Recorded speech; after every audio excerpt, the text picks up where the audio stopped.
Hope you're having a good day. We're having a day. It's not raining, not sunny. It's just a day. Okay, we are in our next to last lesson in Colossians. This is number 77, I think.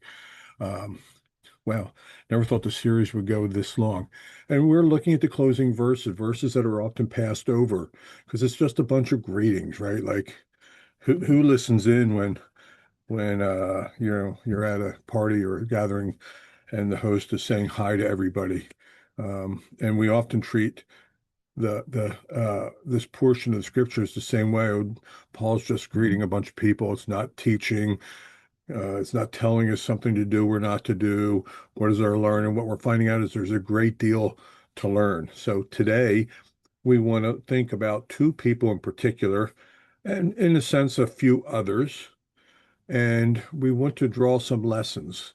I can tell you right off the bat what some of them are. Church is not a perfect place. If your image of church is that you're going to go there and find perfect people, you're not. We are sinners saved by the grace of God. We have new life inside of us. We are not the people we once were, but we are not the people we will be yet in the future. And so you're still going to find problems and sin in the church. And we're going to see a little hint of that here today. Not as big as the other day where somebody abandoned the faith, but still a little thing. Uh, Secondly, church happens in a wide variety of ways, um, and not always just in the standard way that you think. Thirdly, I want you to know that church is not, if you think of it like a football game, church is not the people sitting in the stands. And the players on the field are like the pastor and some of the church leaders and all. No, all of us are on the playing field. And if there's people in the stands, then according to Hebrews, it's the great cloud of witnesses that came before us, the saints, the believers in Jesus that came before us are the ones observing what's going on. But church is not a place where some observe and some do. Anyway, let's get into this and look at our verses. Colossians chapter 4. Our dear friend Luke, that we talked about him the other day, a doctor by trade, became a Christian, wanted to share Jesus with people, was consistently there with Paul. Demas, great help to Paul in the beginning, but something happened. Demas fell in love with the world. Demas wandered away, certainly from the ministry, because he got caught up in the things of this world. Now let's look at some others. Give my greetings to the brothers and sisters at Laodicea. Like Colossians, Laodicea likely is not a church that Paul actually started. He didn't start the church in Laodicea. That probably was started by this guy, Epaphras, that we talked about on Wednesday. And yet he's calling them his brothers and sisters in the Lord. You have brothers and sisters all over the world. Your family, if you think, I just come from a small family, you are part of the biggest family in the world. Millions of people in this family. And whether you've been there or not, like Paul had not been there, but he knew these people through other people, and he considered them dear brothers and sisters at Laodicea. Now, we have this lady called Nympha, and send her greetings to Nympha and the church in her house. Let me tell you everything that we know about Nympha. There was a church that met in her house. It's the only time she's mentioned. But we can figure out a couple things about her. Obviously, she's a believer in Jesus. Uh, but one of the things that you may not pick up on that is that if the church met in her house, it probably means she was well off because these churches had grown to a point they wouldn't fit in a typical house. The houses were much smaller then. People didn't live in, I mean, they would consider what we live in almost palaces these days. Like they lived in small dwellings. But if you were well off, affluent, or rich, you lived in a larger house. Well, she lives in a city that's fairly well off, Laodicea, and within that, she herself is fairly well off. So, once again, don't ever play the game of this person might become a Christian, this person might not. Rich people are caught up in their money.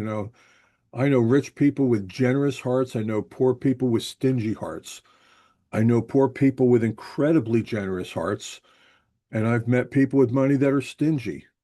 Having money doesn't make you or not make you something. It's your attitude towards it. And Nympha took what she had, her wealth, and in particular her house, as an expression of following Jesus. She opened her home because it was big enough. I know in Clem too, you don't always meet regularly for church. You don't have to wait on somebody else to do it. You could start hosting gatherings in your home. Your homes are big enough. Nympha invited people into her house. And so she, in essence, is a wonderful example of using whatever it is that the Lord blessed you with. And yes, if you live in a smaller home, you can invite people into that home as well to gather around Jesus. But in this case, I think she had a bit of a bigger home and she used it for the Lord. And that's a good thing. So we have Nympha on the positive side. Now, I remember I said that church is not a perfect place. We previously looked at Demas that we just talked about and how he wandered from the faith. Um, if he was a true Christian, which I think he was, he didn't lose his salvation.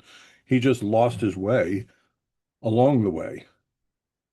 But now we have this other person. This person, by the way, he goes on to mention, by the way, the Church of Laodiceans and make sure they get the same letter that was just written for them to read. But then he goes on to this guy named Archippus. Archippus was a fellow servant of the Lord. I'm not sure why some scholars think that he was young. I don't know.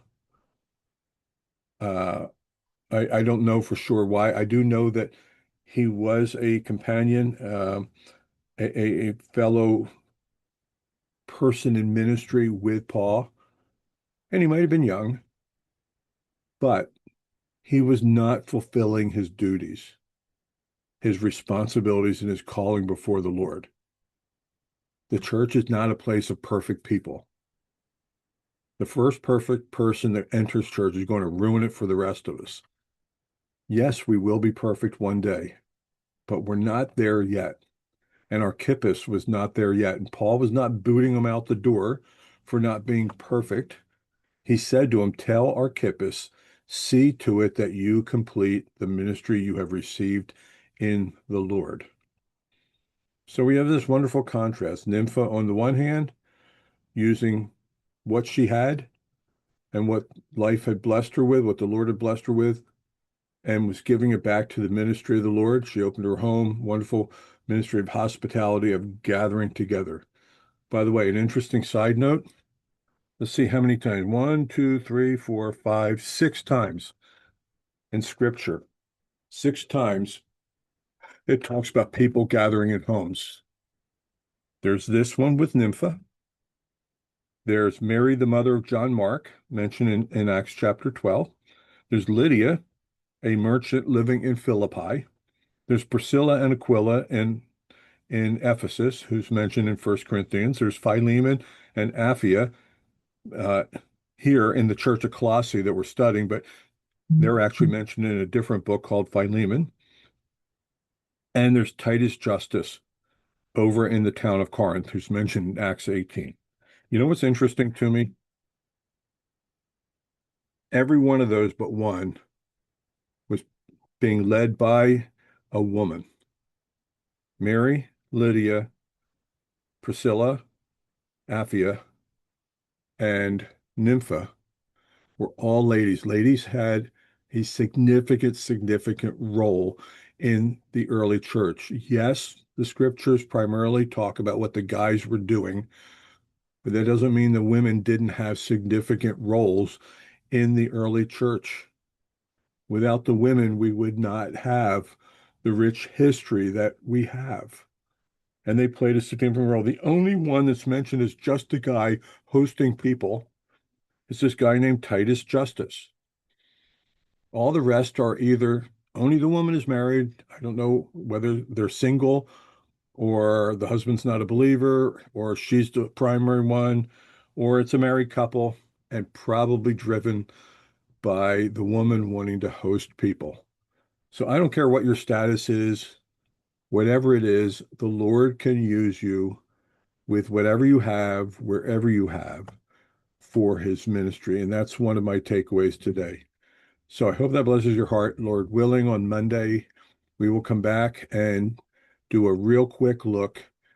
We could actually do a whole series on the guy, but we're just going to do a real quick look at this guy named Paul, because he signs off at the very bottom. I, Paul, write this greeting with my own hands. We're going to take a quick look at him. And I hope your heart will be blessed by that. I hope your heart has been blessed by this series in Colossians. I know mine has. But anyway, hope you have a good day. And between now and Monday, Lord willing, I look forward to seeing you again.